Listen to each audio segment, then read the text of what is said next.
चलिए स्टार्ट करते हैं।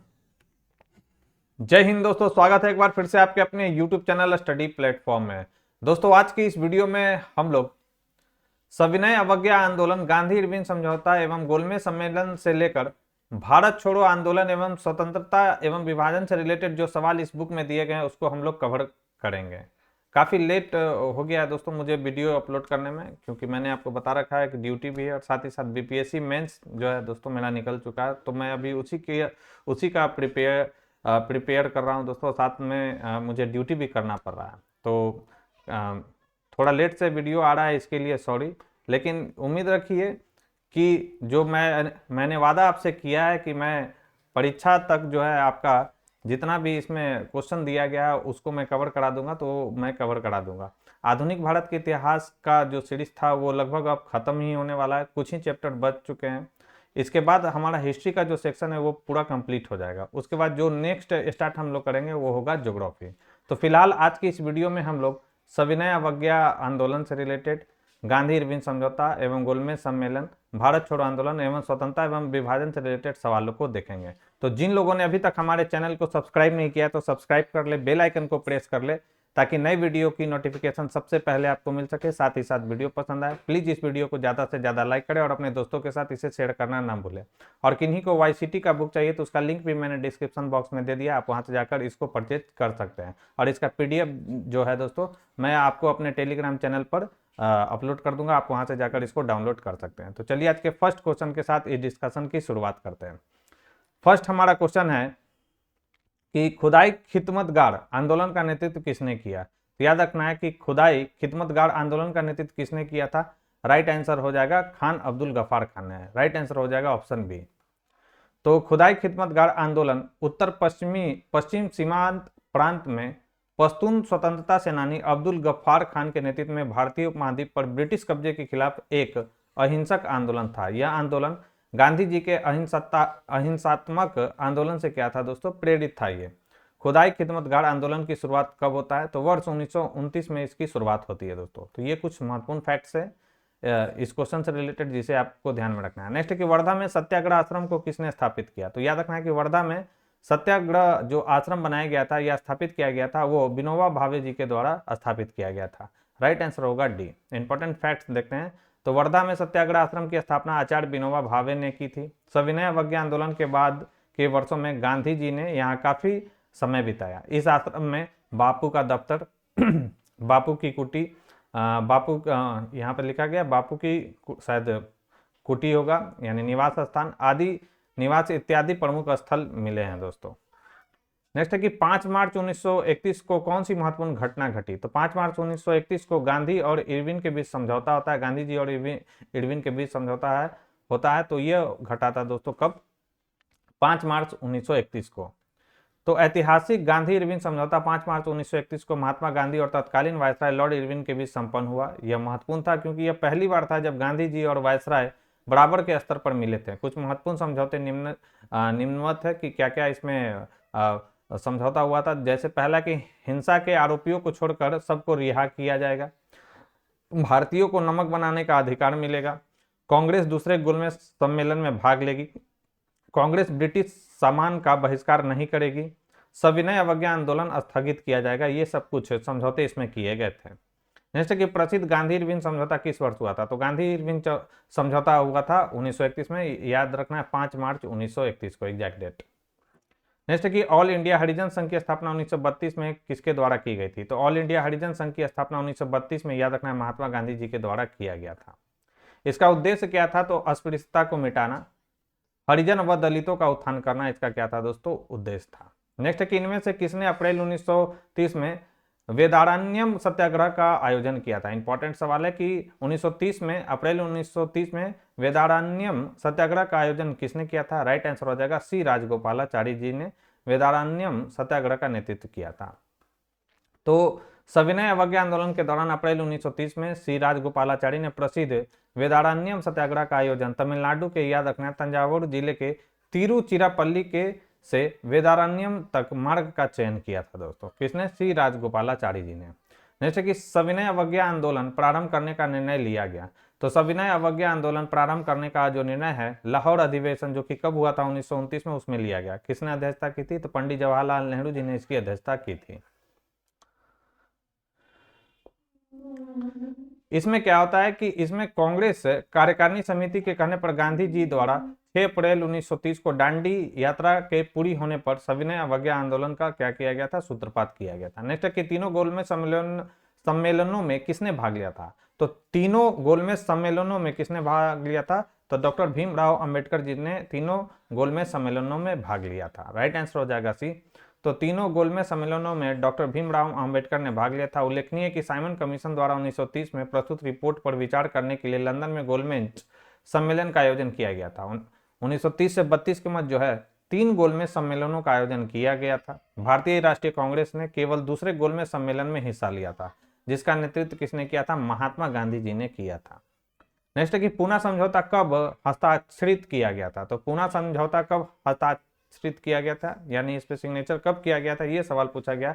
तो 24 सितंबर जो है 1932 को। एकदम एग्जैक्ट डेट याद रखना है क्योंकि बीपीएससी में एग्जैक्ट डेट पूछने का प्रचलन है दोस्तों। तो 24 सितंबर 1932 को डॉक्टर अंबेडकर तथा अन्य हिंदू नेताओं, कौन कौन इसमें शामिल थे? तो मदन मोहन मालवीय जी, डॉक्टर राजेंद्र प्रसाद जी, पुरुषोत्तम दास और राजगोपालाचारी जी इसमें जो थे शामिल थे। के प्रयत्न से क्या होता है? गांधी जी और अंबेडकर के मध्य एक समझौता किया गया जिसे पूना समझौता या पूना पैक्ट भी हम इसे कहते हैं। इस समझौते के अनुसार क्या था? तो दलित वर्ग के लिए पृथक निर्वाचक मंडल समाप्त कर दिया गया तथा व्यवस्थापिका सभा में अछूतों के स्थान हिंदू वर्ग के अंतर्गत ही सुरक्षित रखे गए। दूसरा क्या था?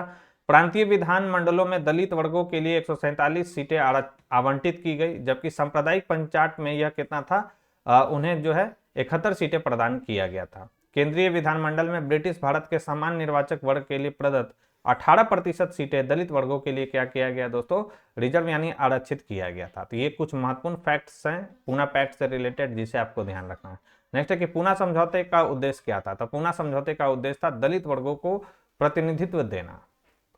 नेक्स्ट है सविनय अवज्ञा आंदोलन के नो टैक्स अभियान के अंतर्गत चौकीदारी कर का भुगतान करने से इनकार निम्नलिखित राज्यों में से कहां शुरू हुआ था? तो यह शुरू हुआ था दोस्तों बिहार में। तो 6 अप्रैल 1930 ईस्वी को दांडी में गांधी जी ने एक मुट्ठी नमक उठाकर सांकेतिक रूप से नमक कानून तोड़कर सविनय अवज्ञा आंदोलन की शुरुआत की। इस आंदोलन के दौरान पूर्वी भारत यानी बिहार के लोगों ने चौकीदारी कर का भुगतान करने से इनकार कर दिया है। इस प्रयास से बिहार के मुंगेर, बेगूसराय, सारण व भागलपुर जिला अत्यधिक सफल रहा था दोस्तों। नेक्स्ट है कि दांडी यात्रा कितने दिन तक चली? इंपॉर्टेंट सवाल है। दांडी जो यात्रा है वह 24 दिनों तक चला था दोस्तों। राइट आंसर हो जाएगा ऑप्शन सी। तो दांडी मार्च जिसे नमक मार्च के रूप में भी जाना जाता है, यह मार्च गांधी जी द्वारा जो है 78 लोगों के साथ यानी 78 समर्थकों के साथ साबरमती आश्रम से 12 मार्च 1930 को क्या होता है? प्रारंभ होता है तथा 24 दिन की यात्रा के पश्चात 6 अप्रैल जो है 1930 को दांडी पहुंचकर नमक कानून को भंग किया गया था गांधी जी के द्वारा। नेक्स्ट कि किस अधिनियम के बारे में जवाहरलाल नेहरू ने कहा था कि हमें एक ऐसी कार दी गई थी जिसमें सब ब्रेक थे किंतु इंजन नहीं था? यह किस अधिनियम के बारे में पंडित जवाहरलाल नेहरू जी ने कहा था? तो यह कहा गया था 1935 के जो अधिनियम लाया गया था उसको पंडित जवाहरलाल नेहरू ने कहा था कि हमें एक ऐसी कार दी गई थी जिसमें सब ब्रेक थे किंतु इंजन नहीं था। तो 1935 का भारतीय शासन अधिनियम भारतीय संविधान का एक प्रमुख स्रोत है। भारत के वर्तमान संविधान की विषय सामग्री और भाषा पर इस अधिनियम का प्रभाव स्पष्टता देखा जा सकता है। इस अधिनियम ने एक अखिल भारतीय संघ की स्थापना का प्रावधान किया था तथा केंद्र में द्वैत शासन की व्यवस्था के साथ ही एक संघीय न्यायालय की स्थापना, एक केंद्रीय बैंक की स्थापना आदि का प्रावधान किया था। इस अधिनियम के बारे में जवाहरलाल नेहरू ने कहा था कि हमें एक ऐसी कार दी गई थी जिसमें ब्रेक तो था किंतु इंजन नहीं था। नेक्स्ट कि भारतीय राष्ट्रीय कांग्रेस द्वारा किस दिन को पूर्ण स्वराज दिवस घोषित किया गया? तो याद रखना है पूर्ण स्वराज दिवस घोषित किया गया था भारतीय राष्ट्रीय कांग्रेस के द्वारा 26 जनवरी 1930 को। राइट आंसर हो जाएगा ऑप्शन ए। तो 31 दिसंबर 1929 को अर्धरात्रि के समय रावी नदी के तट पर भारतीय स्वतंत्रता का प्रतीक तिरंगा झंडा फहराया गया था। इसी दिन यानी 26 जनवरी 1930 को राष्ट्र के प्रथम स्वतंत्रता दिवस के रूप में मनाने का निश्चय किया गया था तथा 26 जनवरी को पूर्ण स्वराज दिवस के रूप में घोषित किया गया था। नेक्स्ट 1934 ईस्वी में कांग्रेस सोशलिस्ट पार्टी की स्थापना की गई थी। इंपॉर्टेंट सवाल है। तो 1934 में जो कांग्रेस सोशलिस्ट यानी कांग्रेस समाजवादी पार्टी की जो स्थापना है वह किया गया था जयप्रकाश नारायण और आचार्य नरेंद्र देव जी के द्वारा। राइट आंसर हो जाएगा ऑप्शन सी, इंपॉर्टेंट सवाल है ये।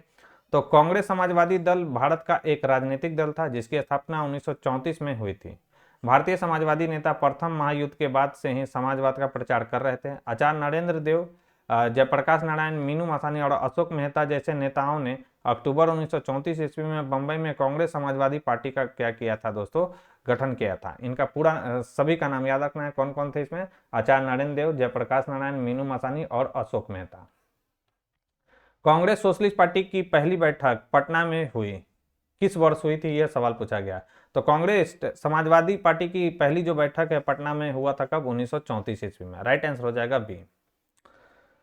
और किसने मिलकर बनाया था, तो जयप्रकाश नारायण जी ने, अशोक मेहता, आचार्य नरेंद्र देव और मीनू मसानी ने मिलकर इसे बनाया था। इसकी प्रथम बैठक कहाँ होता है, 1934 में, कहाँ पर, पटना में। नेक्स्ट, निम्नलिखित में से कौन सा एक सही सुमेलित नहीं है, सही सुमेलित कौन सा नहीं है, ये आपसे पूछा जा रहा है। तो चौरी चौड़ा जो कांड है वह हुआ था 1922 में, तो ये तो गलत है। गांधी जी की दांडी यात्रा होता है 1930 में, बिल्कुल सही। गांधी इरविन समझौता होता है 1931 में, बिल्कुल सही है।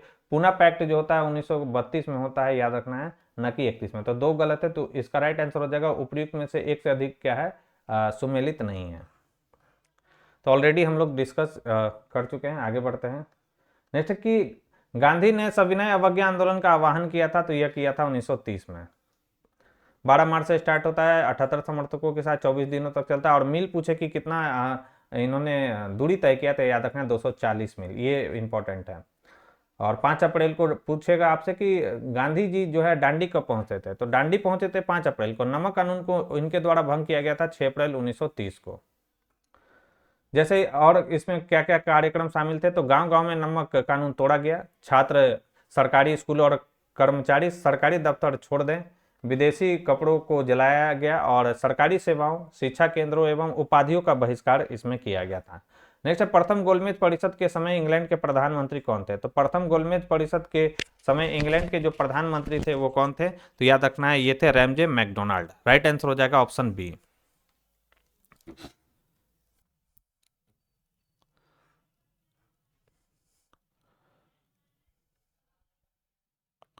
तो प्रथम गोलमेज सम्मेलन जो है 12 नवंबर 1930 से 19 जनवरी 1931 तक लंदन में आयोजित हुआ। इस सम्मेलन का उद्घाटन ब्रिटेन के सम्राट जॉर्ज पंचम ने किया तथा अध्यक्षता किसने की, तो प्रधानमंत्री रैमजे मैकडोनाल्ड ने की थी।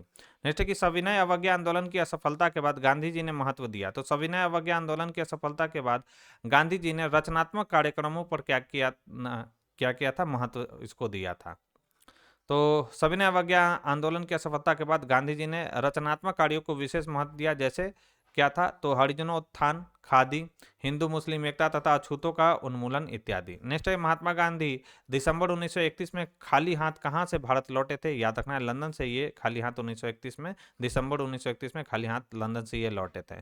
तो द्वितीय गोलमेज सम्मेलन की असफलता के बाद जब गांधी जी लंदन से दिसंबर 1931 में भारत वापस आए तो उन्होंने भारतीयों को संबोधित करते हुए कहा था कि मैं खाली हाथ लौटा हूं, परंतु अपने देश की इज्जत को मैंने बट्टा नहीं लगने दिया। नेक्स्ट, निम्नलिखित में से किस भारतीय नेता ने लंदन में प्रथम गोलमेज कॉन्फ्रेंस में भाग लिया था, इंपॉर्टेंट सवाल है। राइट आंसर हो जाएगा मौलाना मोहम्मद अली। ये भारतीय नेता थे जिन्होंने लंदन में प्रथम गोलमेज कॉन्फ्रेंस में भाग लिया था।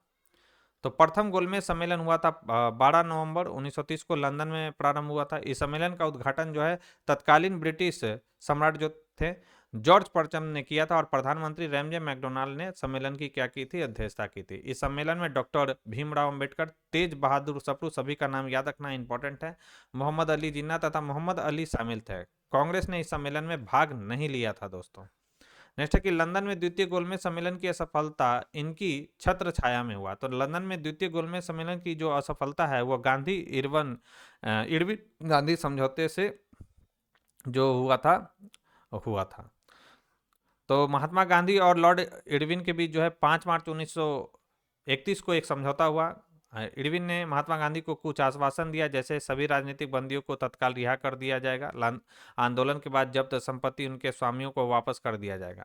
कांग्रेस ने दूसरे गोलमेज सम्मेलन में भाग लेने की स्वीकृति दे दी थी। दूसरा गोलमेज सम्मेलन कब स्टार्ट होता है? तो यह होता है 7 सितंबर 1931 से 1 दिसंबर 1931 तक यह चलता है दूसरा गोलमेज सम्मेलन। कांग्रेस के एकमात्र प्रतिनिधि महात्मा गांधी इसमें शामिल थे। सम्मेलन के मुख्य मुद्दा संघीय ढांचे तथा अल्पसंख्यकों के हितों की रक्षा करना था। सम्मेलन में सर्वाधिक विवाद अल्पसंख्यकों के हितों के प्रश्न पर ही हुआ था दोस्तों। नेक्स्ट है क्वेश्चन हमारा कि सन 1930 में कांग्रेस का सविनय अवज्ञा आंदोलन जो था इतना सफल हुआ कि निम्नलिखित शहरों में से एक में अंग्रेजी राज के चिन्ह कई महीनों तक गायब हो गए थे। राइट आंसर हो जाएगा बढ़ई। बढ़ी शहर था जिसमें क्या हुआ था, अंग्रेजी राज के चिन्ह कई महीनों तक यहाँ पर गायब हो गए थे सविनय अवज्ञा आंदोलन के दौरान। तो इंपॉर्टेंट है ये सवाल। तो सविनय अवज्ञा आंदोलन वर्ष 1930 के दौरान बिहार के बढ़ई शहर में आंदोलनकारियों का कब्जा हो जाने से वहां कई महीनों तक ब्रिटिश राज का नियंत्रण समाप्त हो गया था। कर न अदा करने के अभियान का मुख्य स्थल पूर्वी भारत था, जहां चौकीदारी के लिए कर अदा करने से लोगों को मना कर दिया गया। सविनय अवज्ञा आंदोलन का श्री गणेश मई जो है 1930 ईस्वी में बिहार में भी किया गया, क्योंकि समुद्र तट न होने के कारण वहां नमक आंदोलन संभव नहीं था। उदाहरण के रूप में मुंगेर, भागलपुर और सारण जिलों में कर अदा करने से लोगों को मना कर दिया गया और चौकीदारी को त्यागपत्र देने के लिए प्रेरित किया गया। आंदोलन अपनी चरम सीमा पर तब पहुंचा जब 31 मई को भागलपुर जिले के बिहपुर गांव में अपने छिन्न हुए प्रभाव को पुनः प्रतिष्ठित करने के लिए पुलिस ने कांग्रेस आश्रम को अपने कब्जे में ले लिया, जो राष्ट्रवादी गतिविधियों का मुख्यालय था। पटना से राजेंद्र प्रसाद, अब्दुल बारी वहां दौरा पर गए, जो एक विशाल रैली का आयोजन किया गया। तो क्या किया गया, जब ये राजेंद्र प्रसाद जी और अब्दुल बारी जी जाते तो वहां पर एक विशाल रैली का जो है दोस्तों आयोजन किया जाता है। नेक्स्ट है कि त्रावणकोर में कांग्रेस ने त्रावणकोर राज्य के जिस दीवान की स्वेच्छाचारी सरकार के विरुद्ध सविनय अवज्ञा आंदोलन प्रारंभ किया था वे कौन थे? तो ये थे सीपी रामास्वामी अय्यर। राइट आंसर हो जाएगा ऑप्शन है। अच्छा सवाल है ये। तो त्रावणकोर के स्वेच्छाचारी दीवान सीपी रामास्वामी अय्यर के विरुद्ध कांग्रेस ने सविनय अवज्ञा आंदोलन शुरू किया था। भारत की आज़ादी सुनिश्चित हो जाने के बाद भी हैदराबाद, भोपाल, त्रावणकोर जैसी रियासतों के दीवान या महत्वाकांक्षी शासक पहले की भांति स्वेच्छाचारी बने रहने का सपना देख रहे थे। वर्ष 1946-47 ईस्वी के मध्य जिन रजवाड़ों का विलय भारत में हुआ उनका श्रेय सरदार वल्लभ भाई पटेल तथा वीपी मेनन को दिया जाता है दोस्तों। नेक्स्ट है कि गांधी इरविन समझौते के हस्ताक्षरित होने में किसने महत्वपूर्ण भूमिका निभाई थी? याद रखना है, गांधी इरविन समझौते के हस्ताक्षरित होने में जिनकी महत्वपूर्ण भूमिका जिन्होंने महत्वपूर्ण भूमिका निभाई थी उनका नाम है तेज बहादुर सप्रू जी। राइट आंसर हो जाएगा सी। तो गांधी जी द्वारा चलाया गया सविनय अवज्ञा आंदोलन के कारण देश चारों ओर सरकार विरोधी प्रदर्शन की बाढ़ आ गई देश में। इसीलिए वायसराय इरविन ने तेज बहादुर सप्रू, M.R. जयकर को कांग्रेस एवं सरकार के मध्य शांति स्थापित करने की संभावनाओं का पता लगाने के लिए कहा। इसी उद्देश्य के लिए जवाहरलाल नेहरू तथा मोतीलाल नेहरू को गांधी जी से मिलने के लिए यरवदा जेल भेजा गया, जिससे वे लोग गांधी जी के साथ समझौते के ऊपर विचार विमर्श कर सके। व्यापक विचार विमर्श के बाद कांग्रेस जो है कार्यकारिणी ने गांधी जी को वायसराय से बातचीत आरंभ करने को अधिकृत किया। इस प्रकार गांधी और इरविन ने 5 मार्च 1931 को समझौता किया। इसी समझौते से गांधी जी लंदन में आयोजित द्वितीय गोलमेज सम्मेलन जो हुआ था कॉन्फ्रेंस का नेतृत्व किया था। नेक्स्ट है, निम्नलिखित में से कौन सा गोलमेज सम्मेलन 1932 में हुआ था? तो तीसरा गोलमेज सम्मेलन जो है 1932 में हुआ था। तो अगर हम बात करें तीसरा गोलमेज सम्मेलन तो यह हुआ था 17 नवंबर 1932 से स्टार्ट हुआ था और कब तक चला था? तो 24 दिसंबर 1932 तक चला था। यहाँ पर जो है तीनों गोलमेज सम्मेलन का डेट दिया गया। जैसे प्रथम गोलमेज सम्मेलन हुआ था 12 नवंबर 1930 से स्टार्ट हुआ था और 19 जनवरी 1931 तक चला था। द्वितीय गोलमेज सम्मेलन जो है 7 सितंबर 1931 से स्टार्ट हुआ था और 1 दिसंबर 1931 तक यह चला था। नेक्स्ट है कि 1929 में खुदाई खिदमतगार को किसने संगठित किया था? तो 1929 ईस्वी में खुदाई खिदमतगार को संगठित किया था अब्दुल गफार खान ने। इन्हें सीमांत गांधी भी कहा जाता है। नेक्स्ट है कि सीमांत गांधी के नाम से कौन जाने जाते हैं? आगे भी गया सवाल। तो अब्दुल गफार जी को जो है अब्दुल गफार खां को सीमांत गांधी के नाम से हम लोग जानते हैं। कई बार ये सवाल आ चुका है। नेक्स्ट है हमारा कि गांधी जी के नमक सत्याग्रह का एकमात्र उद्देश्य क्या था? तो गांधी जी के नमक सत्याग्रह का उद्देश्य क्या था? तो नमक कानून को निरस्त करना, सरकार के सत्ता की कटौती करना, आम लोगों के लिए आर्थिक राहत और भारत के लिए पूर्ण स्वराज। बिल्कुल सही है। उपयुक्त एक से अधिक इसका परफेक्ट आंसर होगा। तो सविनय अवज्ञा आंदोलन का जो प्रस्ताव है दिसंबर 1929 में लाहौर में कांग्रेस के अधिवेशन में पारित हुआ, जिसके अध्यक्ष पंडित जवाहरलाल नेहरू थे। इसी अधिवेशन में पूर्ण स्वराज का प्रस्ताव भी पारित हुआ और 26 जनवरी को स्वाधीनता दिवस मनाने का क्या किया गया, फैसला हुआ। कांग्रेस के नेताओं द्वारा प्रांतीय विधायिका से त्यागपत्र दिए गए। उधर गुजरात में नमक कानून के विरुद्ध सत्याग्रह प्रारंभ हुआ। 12 मार्च 1930 को गांधी जी दांडी यात्रा प्रारंभ हुई और 6 अप्रैल को उन्होंने नमक कानून का उल्लंघन कर सत्याग्रह प्रारंभ किया। नेक्स्ट है, भारतीय राष्ट्रीय कांग्रेस ने किस गोलमेज सम्मेलन में भाग नहीं लिया? तो याद रखना है, तीनों गोलमेज सम्मेलन में जो है, किस गोलमेज सम्मेलन में भाग नहीं लिया? तो याद रखना है, प्रथम और तृतीय। प्रथम और तृतीय में भारतीय राष्ट्रीय कांग्रेस ने इसमें जो है भाग नहीं लिया था। एक बार मैं देख लेता हूं दोस्तों इसका। तो गांधी जी ने अपने पत्र यंग इंडिया के माध्यम से वायसराय लॉर्ड इरविन एवं ब्रिटिश प्रधानमंत्री रैमजे मैकडोनाल्ड के समक्ष 31 जनवरी 1930 को 11 सूत्री मांगे रखी। ये 11 सूत्री मांग कब रखा गया था, एग्जैक्ट डेट याद रखेंगे, 31 जनवरी 1930 को। वायसराय इरविन द्वारा यह मांगे न स्वीकार करने पर गांधी जी ने दांडी यात्रा कर सविनय अवज्ञा आंदोलन की शुरुआत की। इसी समय साइमन कमीशन की रिपोर्ट प्रस्तुत किए जाने से 3 गोलमेज सम्मेलनों का आयोजन किया गया, जिसमें प्रथम गोलमेज सम्मेलन में कांग्रेस ने भाग नहीं लिया। इस सम्मेलन में उदारवादी दल, मुस्लिम लीग, हिंदू महासभा, दलित वर्ग आदि के प्रतिनिधि शामिल हुए। महात्मा गांधी व वायसराय इरविन के मध्य 5 मार्च 1931 को एक समझौता हुआ, जिसे गांधी इरविन समझौते के नाम से जाना जाता है, पहले भी देख चुके हैं। इस समझौते के फलस्वरूप कांग्रेस ने अपनी तरफ से सविनय अवज्ञा आंदोलन समाप्त करने की घोषणा की तथा महात्मा गांधी द्वितीय गोलमेज सम्मेलन में भाग लेने के लिए तैयार हुए। तृतीय गोलमेज सम्मेलन में कांग्रेस द्वारा लंदन में बहिष्कार के फलस्वरूप असफल रहा। तो याद रखना है, तो मैंने सही बताया था कि प्रथम और तृतीय में भाग नहीं लिया गया था। द्वितीय गोलमेज सम्मेलन में कांग्रेस की तरफ से किसने भाग लिया था? गांधी जी ने। इसलिए इसका राइट आंसर हो जाएगा क्या, उपरोक्त में से एक से अधिक। नेक्स्ट है कि गांधी जी ने किस वर्ष दांडी यात्रा शुरू की? दांडी यात्रा शुरू की गई थी 1930 में। 12 मार्च 1930 को स्टार्ट होता है और 6 अप्रैल 1930 को क्या होता है, दांडी पहुंचकर गांधी जी क्या करते हैं, नमक कानून को भंग करते हैं। 24 दिनों तक चलता है। कितना चलते हैं ये? 240 मील, याद रखना है। नेक्स्ट है हमारा 1930 में महात्मा गांधी ने सविनय अवज्ञा आंदोलन कहां से प्रारंभ किया था? राइट आंसर हो जाएगा, दांडी से प्रारंभ किया गया था सविनय अवज्ञा आंदोलन। सविनय अवज्ञा आंदोलन किसने प्रारंभ किया है? याद रखना है, महात्मा गांधी जी ने। नेक्स्ट है, भागलपुर में नमक सत्याग्रह का नेतृत्व किसने किया था? तो भागलपुर में नमक सत्याग्रह का नेतृत्व किया था महादेव लाल सराफ ने। इंपॉर्टेंट सवाल है, भैया इसको कर लीजिए। तो भागलपुर में नमक सत्याग्रह का नेतृत्व महादेव लाल सराफ ने किया था। सराफ गांधी के विचारों से काफी प्रभावित थे। इन्होंने भागलपुर में 1930 ईस्वी में नमक सत्याग्रह का आयोजन किया था। साइमन कमीशन को किसकी अध्यक्षता में नियुक्त किया गया था? तो याद रखना है, सर जॉन साइमन की अध्यक्षता में नियुक्त किया गया था। अब इंपॉर्टेंट क्या है यहाँ पर, ये देखते हैं। तो साइमन कमीशन की नियुक्ति सर जॉन साइमन की अध्यक्षता में 8 नवंबर 1927 को भारत में संवैधानिक सुधारों के अध्ययन के लिए किया गया था। इस आयोग के 7 सदस्य थे। कौन कौन थे? सर जॉन साइमन थे, Clement Attlee, Harry Levy Lawson, Edward Cadogan, Vernon Hartshorn और जॉर्ज लेन फॉक्स तथा डोनाल्ड हॉवर्ड थे।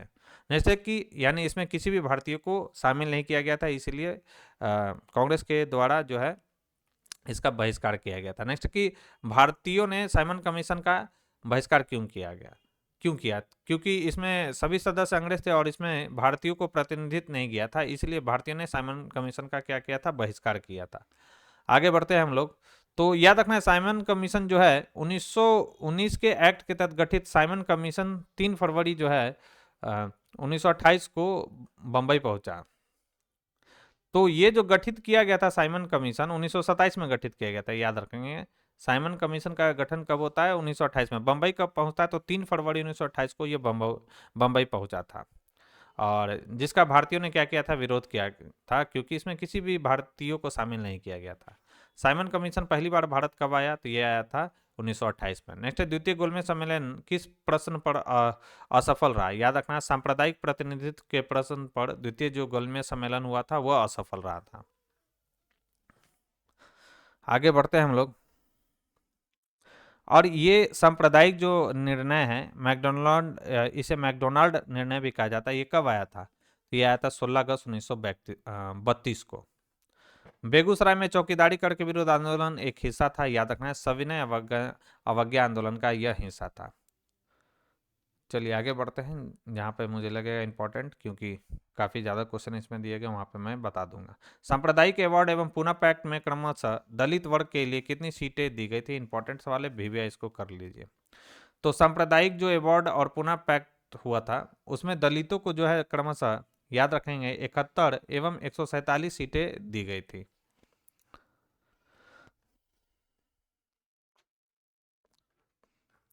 नेक्स्ट है कि अगस्त 1932 के रैमजे मैकडोनाल्ड के सांप्रदायिक पंचायत के द्वारा पहली बार एक पृथक निर्वाचक समूह बनाया गया था, याद रखना है अछूतों के लिए। नेक्स्ट है कि कम्युनल अवार्ड किसके द्वारा प्रस्तुत किया गया था, याद रखना है लॉर्ड मैकडोनाल्ड के द्वारा यह प्रस्तुत किया गया था 16 अगस्त 1932 को। तो यहाँ पर हमने इस रिलेटेड सवालों को देख लिया। तो वीडियो पसंद आ रही हो तो वीडियो को लाइक और शेयर करना ना भूले। जो लोग हमारे चैनल से पहली बार जुड़े हैं तो चैनल को सब्सक्राइब कर ले, बेल आइकन को प्रेस कर ले ताकि नए वीडियो की नोटिफिकेशन सबसे पहले आपको मिल सके। और किन्हीं को वाईसीटी का बुक चाहिए तो उसका लिंक भी मैंने डिस्क्रिप्शन बॉक्स में दे दिया है, आप वहां से जाकर इसको परचेज कर सकते हैं। वरना मैं इसका पीडीएफ भी अपलोड कर दूंगा टेलीग्राम पर, आप वहां से जाकर डाउनलोड करके इसे पढ़ सकते हैं। फिलहाल हम भारत छोड़ो आंदोलन तथा स्वतंत्रता एवं विभाजन से रिलेटेड सवालों को देखेंगे। सवाल है हमारा कि सर स्टैफोर्ड क्रिप्स दिल्ली कब पहुंचे। तो सर स्टैफोर्ड क्रिप्स दिल्ली पहुंचे थे 23 मार्च 1942 को। इंपॉर्टेंट रहेगा सवाल।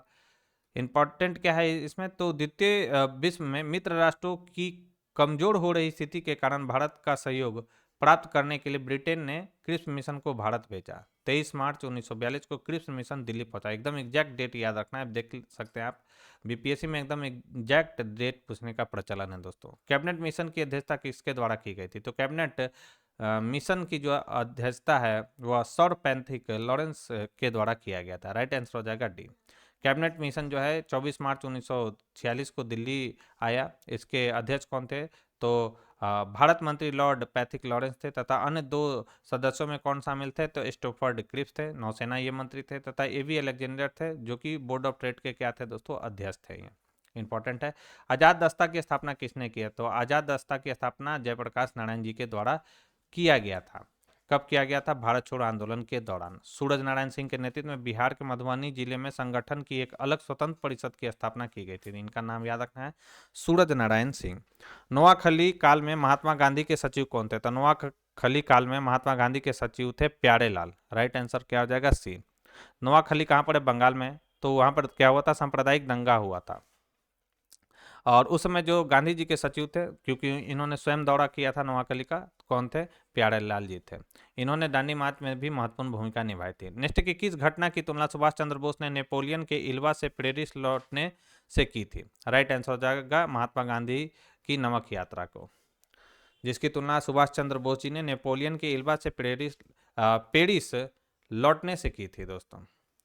तो सुभाष चंद्र बोस ने गांधी जी के नमक मार्च की तुलना जो है एल्बा से लौटते समय नेपोलियन के पेरिस मार्च से की। ब्रिटिश सरकार ने 1882 के कानून के तहत नमक बनाने एवं एकत्र करने पर रोक लगा दी थी, जिसके विरोध में गांधी जी ने अपनी 78 अनुयायियों के साथ 12 मार्च 1930 को साबरमती आश्रम से नौसाड़ी के डांडी गांव तक नमक मार्च का निर्णय लिया। 24 दिनों में 240 मील की यात्रा की तथा 5 अप्रैल 1930 को डांडी पहुंचे एवं 6 अप्रैल 1930 को समुद्र के किनारे पर नमक बनाकर नमक कानून को भंग किया। बंबई में कांग्रेस द्वारा भारत छोड़ो प्रस्ताव पास किया गया था। तो बंबई में कांग्रेस द्वारा भारत छोड़ो जो प्रस्ताव है वह 8 अगस्त 1942 को पास किया गया था। इंपॉर्टेंट सवाल है ये। तो बंबई में कांग्रेस कमेटी द्वारा 8 अगस्त 1942 को भारत छोड़ो प्रस्ताव पास किया गया तथा यह आंदोलन 9 अगस्त को प्रारंभ हुआ। 14 जुलाई 1942 को वर्धा में कांग्रेस की कार्य समिति में इसे पेश किया गया था। याद रखना है कब पेश किया गया था, 14 जुलाई 1942 को। गांधी जी द्वारा इसी समय करो या मरो का नारा दिया गया था। मुस्लिम लीग, कम्युनिस्ट पार्टी एवं हिंदू महासभा ने इस आंदोलन का क्या किया था, समर्थन नहीं किया था दोस्तों। नेक्स्ट है भारत छोड़ो आंदोलन कब प्रारंभ हुआ। तो भारत छोड़ो आंदोलन प्रारंभ हुआ था 9 अगस्त 1942 को। याद रखेंगे। किस आंदोलन में गांधी जी ने करो या मरो का नारा दिया। राइट आंसर हो जाएगा भारत छोड़ो आंदोलन में, यानी क्विट इंडिया मूवमेंट में गांधी जी ने करो या मरो का नारा दिया था। नेक्स्ट है कि निम्नलिखित में से भारत छोड़ो आंदोलन 1942 का मुख्य कारण क्या था। भारत छोड़ो आंदोलन का मुख्य कारण था क्रिप्स मिशन की असफलता। तो भारत छोड़ो आंदोलन 1942 का मुख्य कारण क्रिप्स मिशन की समाप्ति या कह सकते हैं असफलता या मिशन के किसी अंतिम निर्णय पर न पहुंचना था। इसके अलावा भारत पर एक आसन्न जापानी जो आक्रमण के डर ने और भारतीयों की बिना सहमति के द्वितीय विश्व युद्ध में शामिल करना भी इसका एक कारण था। इससे गांधी जी ने अंग्रेजों के विरुद्ध भारत छोड़ो आंदोलन की शुरुआत की। नेक्स्ट की किस तिथि को क्लेमेंट एटली ने घोषणा की कि जून 1948 तक ब्रिटिश भारत को छोड़ देगा। राइट आंसर हो जाएगा 20 फरवरी 1947 को। क्लेमेंट एटली जो थे प्रधानमंत्री थे, उन्होंने घोषणा की कि जून 1948 तक ब्रिटिश जो है भारत को छोड़ देंगे। तो किस तिथि को? तो याद रखना 20 फरवरी 1947 को। नेक्स्ट है कि 20 फरवरी 1947 को प्रधानमंत्री एटली ने भारत से ब्रिटिश शासन को कब तक वापस लेने की घोषणा की थी? राइट आंसर हो जाएगा जून 1948 तक।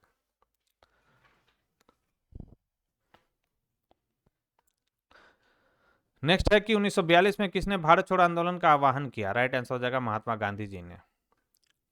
ऑलरेडी हम लोग देख चुके हैं, आगे बढ़ते। स्वतंत्रता संग्राम के दौरान भारतीय राज्यों यानी कश्मीर, निजाम के हैदराबाद, त्रावणकोर आदि जैसे भारतीय शासकों द्वारा शासित राज्यों में एक समानांतर आंदोलन शुरू किया गया था। उसका नाम क्या था? याद रखना, प्रजामंडल आंदोलन इसका नाम था। इंपॉर्टेंट है, बहुत इंपॉर्टेंट है, हाईलाइट कर लीजिए।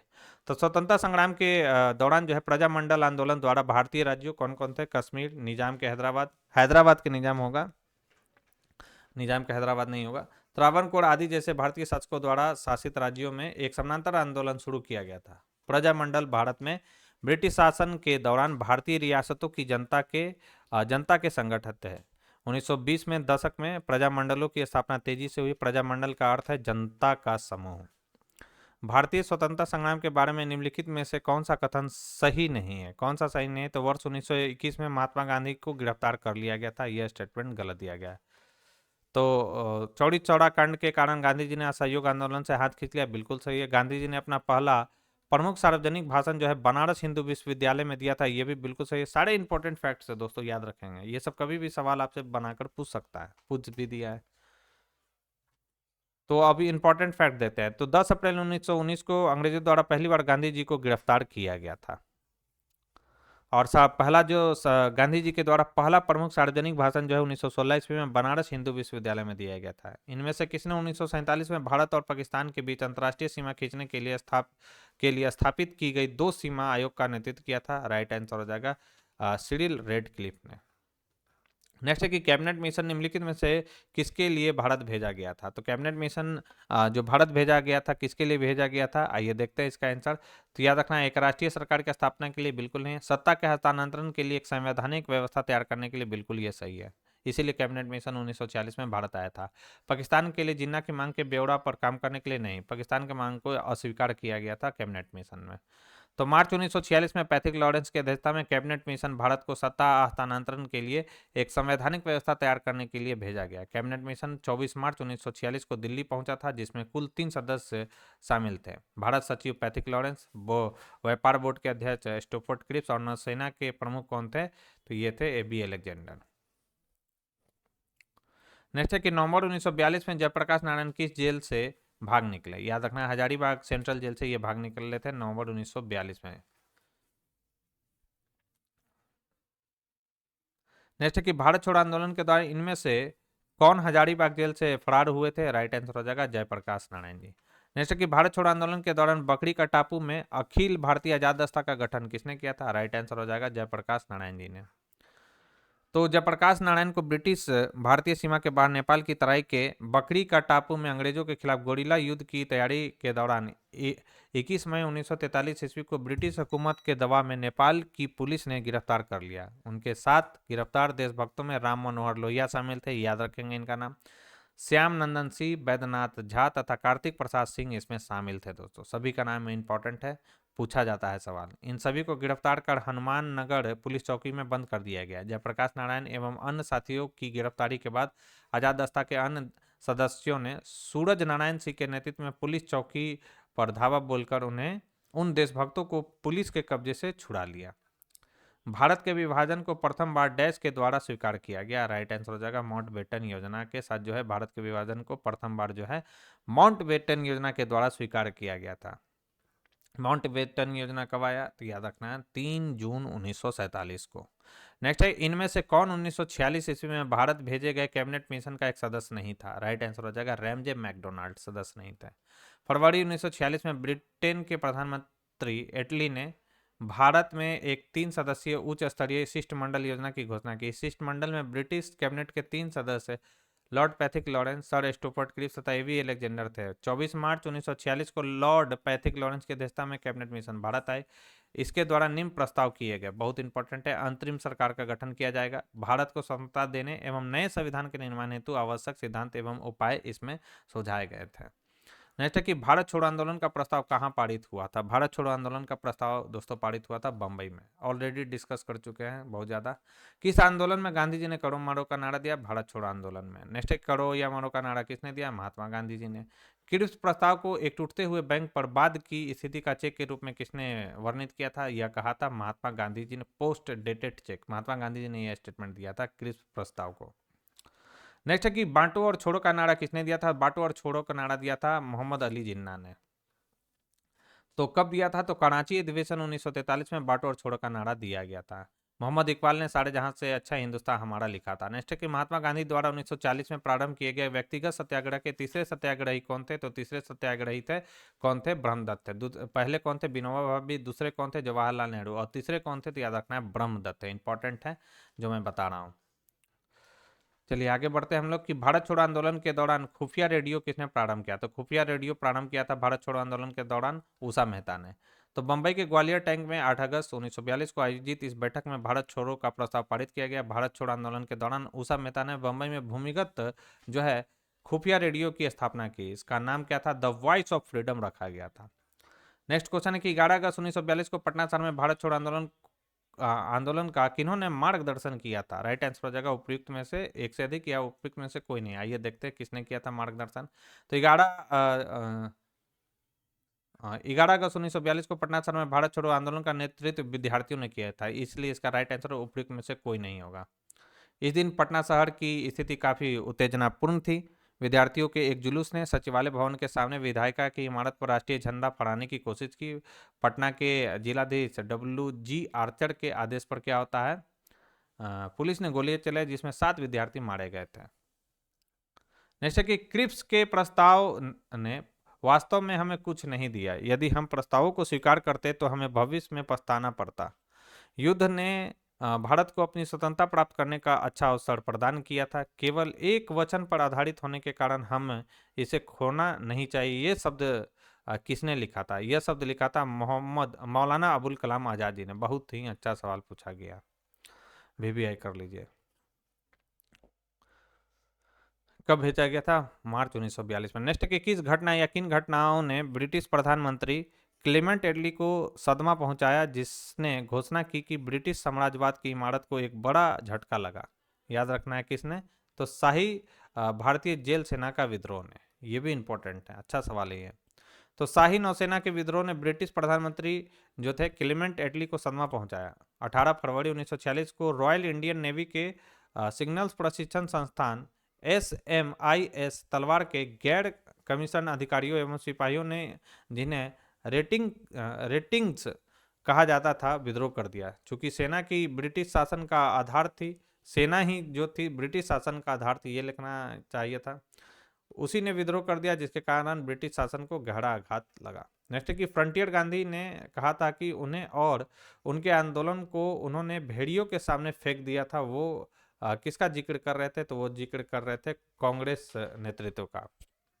अब्दुल गफार खान, जिन्हें फ्रंटियर गांधी भी कहा जाता है, उन्होंने भारत के विभाजन का विरोध किया था। किंतु जब 15 अगस्त 1947 को पख्तूनिस्तान पाकिस्तान का अंग बन गया, तब उन्होंने कांग्रेस के नेताओं से कहा था कि उन्हें और उनके आंदोलनों को उन्होंने भेड़ियों के सामने फेंक दिया था। खान अब्दुल गफार खान ने वर्ष 1929 में खुदाई खिदमतगार आंदोलन शुरू किया था।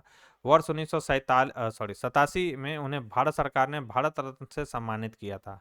वर्ष 1988 में क्या होता है? उनका निधन हो जाता है। भारत छोड़ो आंदोलन के दौरान पटना के 7 शहीद कहे जाने वाले व्यक्तियों में से कौन BN कॉलेज का विद्यार्थी था? यह भी अच्छा सवाल है, याद रखना है। जगपति जो कुमार थे वो BN कॉलेज के क्या थे? छात्र थे।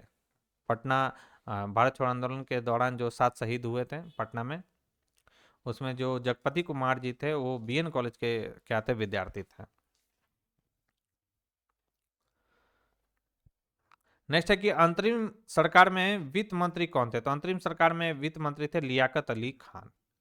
तो लियाकत अली खान अंतरिम सरकार में वित्त मंत्री थे। मुस्लिम लीग द्वारा अंतरिम सरकार में सम्मिलित होने से इनकार करने के बाद 2 सितंबर 1946 को पंडित जवाहरलाल नेहरू ने 12 सदस्यीय अंतरिम सरकार का गठन किया। लॉर्ड वेवल के प्रयासों के कारण 26 अक्टूबर 1946 को मुस्लिम लीग के 5 सदस्यों जिसमें लियाकत अली एवं गजनफर अली आदि सम्मिलित थे, अंतरिम सरकार में शामिल हो गए।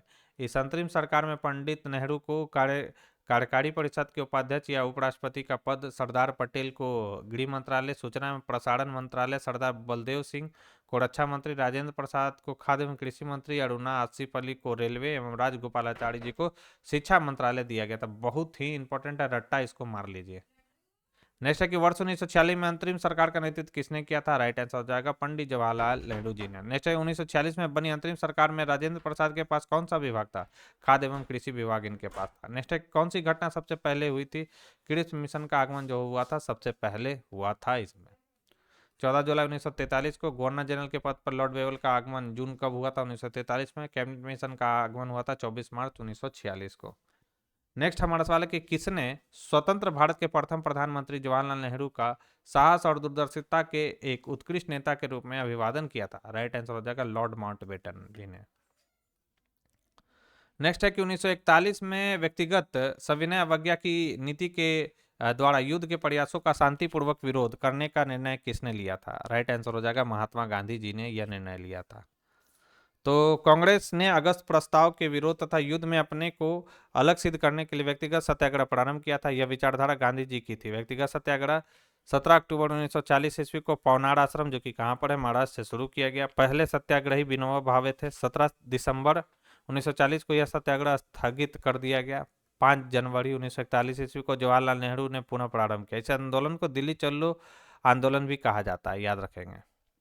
नेक्स्ट है कि व्यक्तिगत आंदोलन के प्रथम सत्याग्रही कौन थे? विनोबा भावे थे। दूसरा पूछे जवाहरलाल नेहरू, तीसरा पूछे ब्रह्मदत्त।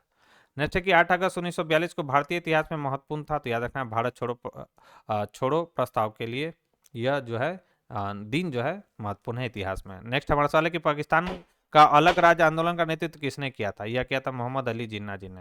नेक्स्ट है कि जयप्रकाश नारायण को राष्ट्रीय स्तर के नेता की पहचान किस संदर्भ में मिली? राइट आंसर हो जाएगा कांग्रेस समाजवादी दल की स्थापना के रूप में। कब हुआ था? 1934 में। नेक्स्ट है कि अखिल भारतीय कांग्रेस कमेटी ने भारत छोड़ो प्रस्ताव पास किया था। यह पास किया था 1942 में। नेक्स्ट है कि महात्मा गांधी तथा उनके सहयोगियों की 1942 में हुई धर पकड़ से बिहार में दंगे हुए। इसमें रेल सेवा पूर्ण रूप से ठप हो गई। उसमें अधिकतम प्रभावित जिला कौन था? तो याद रखना है पटना था। तो महात्मा गांधी द्वारा 1942 में शुरू किया गया भारत छोड़ो आंदोलन बिहार में भी अपनी चरम सीमा पर था। इस आंदोलन ने पटना में सर्वाधिक प्रभाव छोड़ा। यहाँ रेलगाड़ियों को रोका गया तथा पटरियों को उखाड़ फेंका गया। पटना के अलावा यहाँ गया, भागलपुर, सारण, पूर्णिया, शाहाबाद, मुजफ्फरपुर और चंपारण में फैल गया।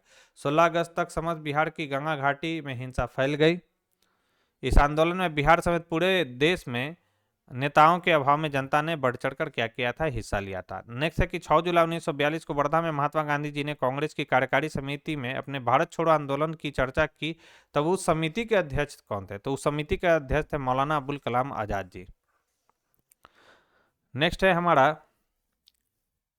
कि जयप्रकाश नारायण किस आंदोलन से संबंधित थे? तो जयप्रकाश नारायण भारत छोड़ो आंदोलन से संबंधित थे। संपूर्ण क्रांति इनके द्वारा कब चलाया गया था? 1975 में।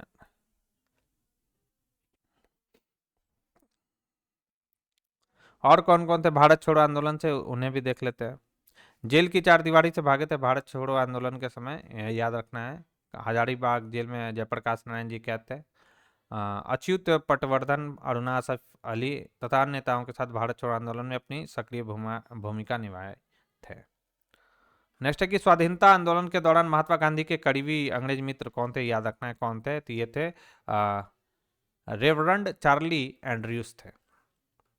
तो स्वाधीनता आंदोलन के दौरान 1942 ईस्वी के भारत छोड़ो आंदोलन में महात्मा गांधी के आमरण अनशन के समय इनके अंग्रेजी मित्र रेवरेंड चार्ली एंड्रयूज उपस्थित थे। नेक्स्ट है इलाहाबाद में संपन्न कांग्रेस कार्यकारिणी समिति की बैठक, जो कि कब हुआ था, अप्रैल मई 1947 में, निम्नलिखित सदस्यों में से एक सदस्य भारत के नाजीवाद, फांसीवाद तथा साम्राज्यवाद विरोधी निश्चित रूप के कारण जापान के विरुद्ध गोरिल्ला युद्ध की अपनी योजना के पक्ष में बहुमत जुटाने में सक्षम हुए थे। वे कौन थे? वे थे पंडित जवाहरलाल नेहरू जी। अच्छा सवाल है दोस्तों, इसको वीवीआई कर लीजिए। जवाहरलाल नेहरू ने स्टेटमेंट भी दिया था कि हम भारतीयों के लिए रास्ता साफ है, यह रास्ता है फांसीवाद का पूर्ण विरोध तथा साम्राज्यवाद का विरोध। महात्मा गांधी का मानना था कि द्वितीय विश्व युद्ध में भागीदारी से आशय निम्नलिखित सिद्धांतों का उल्लंघन होगा, अहिंसा का उल्लंघन होगा, यानी नॉन वायलेंस का।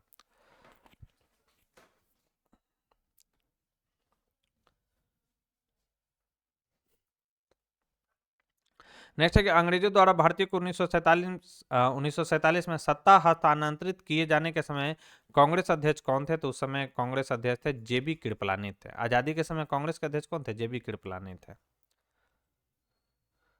1940 से जून 1946 तक अबुल कलाम आजाद भारतीय राष्ट्रीय कांग्रेस के अध्यक्ष रहे सबसे लंबे समय तक। इसके बाद जवाहरलाल नेहरू अध्यक्ष बने। नवंबर 1946 ईस्वी में भारतीय राष्ट्रीय कांग्रेस के अध्यक्ष पद से जवाहरलाल नेहरू ने त्यागपत्र दे दिया, फलतः जेबी कृपलानी अध्यक्ष बनाए गए। नवंबर 1947 में कृपलानी ने इस पद से त्यागपत्र दिया, अंततः राजेंद्र प्रसाद अध्यक्ष बनाए गए, जिन्होंने दिसंबर 1947 के दिल्ली अधिवेशन की अध्यक्षता की। तो ये सारे इंपॉर्टेंट फैक्ट्स हैं, याद रखेंगे दोस्तों। ऑलरेडी हालांकि हम लोग डिस्कस कर चुके हैं। लोकनायक के नाम से किन्हें जाना जाता है? जयप्रकाश नारायण जी को। राष्ट्रपिता महात्मा गांधी को अर्धनंगा फकीर गांधी जी को किसने कहा था? चर्चिल ने कहा था। लोगों द्वारा बापू शब्द गांधी जी को दिया गया था। सुभाष चंद्र बोस को लोगों द्वारा नेताजी की उपाधि दिया गया था। महात्मा गांधी को महात्मा किसने कहा था? रविन्द्रनाथ टैगोर जी ने। नेक्स्ट है कि भारत छोड़ो आंदोलन के समय इंग्लैंड का प्रधानमंत्री कौन थे? तो इंग्लैंड के प्रधानमंत्री थे उस समय चर्चिल।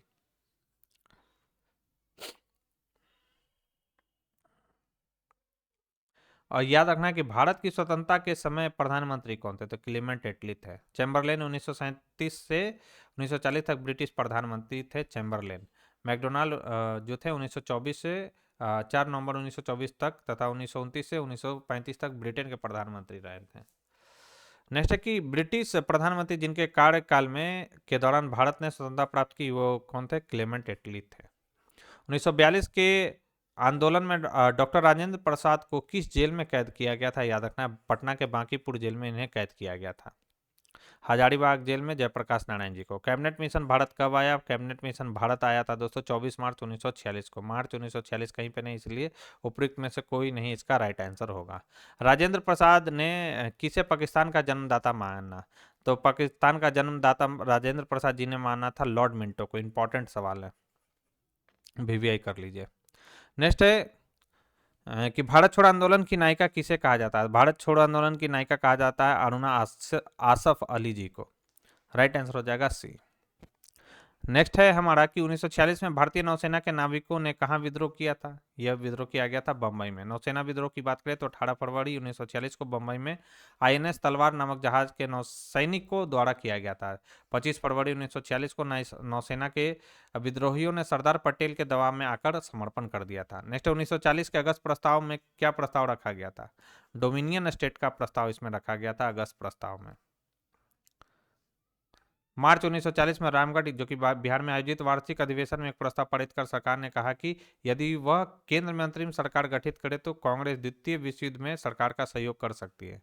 भारतीय राष्ट्रीय कांग्रेस की अंतरिम सरकार गठित करने की मांग को खारिज करते हुए तत्कालीन वायसराय लॉर्ड लिनलिथगो ने 8 अगस्त 1940 को अगस्त प्रस्ताव प्रस्तुत किया था, जिसकी मुख्य बातें इस प्रकार थी। डोमिनियन स्टेट, युद्ध के बाद एक प्रतिनिधि मूलक संविधान निर्मात्री संस्था का गठन, एक युद्ध सलाहकार परिषद का गठन।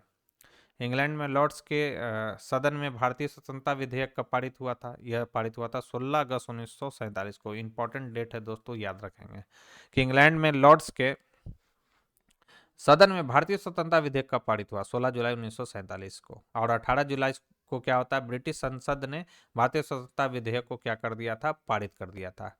नेक्स्ट कि भारत छोड़ो प्रस्ताव पारित होने के बाद गांधी जी को कैद किया गया था। यहाँ पर कैद किया गया था पूना के आगा खां पैलेस में। और गांधी जी, कस्तूरबा गांधी, महादेव देसाई को पूना स्थित आगा खां महल में कैद कर लिया गया था। नेक्स्ट है कि भारत छोड़ो आंदोलन से उत्पन्न दंगे किस क्षेत्र में सबसे अधिक व्यापक रहे? राइट आंसर हो जाएगा बिहार और संयुक्त प्रांत में। नेक्स्ट है कि स्टेफोर्ड क्रिप्स एक सदस्य था, तो याद रखना है लेबर पार्टी का था यह सदस्य। कैबिनेट मिशन योजना में कौन प्रस्तावित नहीं था? कैबिनेट मिशन योजना में पाकिस्तान का निर्माण प्रस्तावित नहीं था। ऑलरेडी बहुत सारे हम लोग पॉइंट इसमें डिस्कस कर चुके हैं।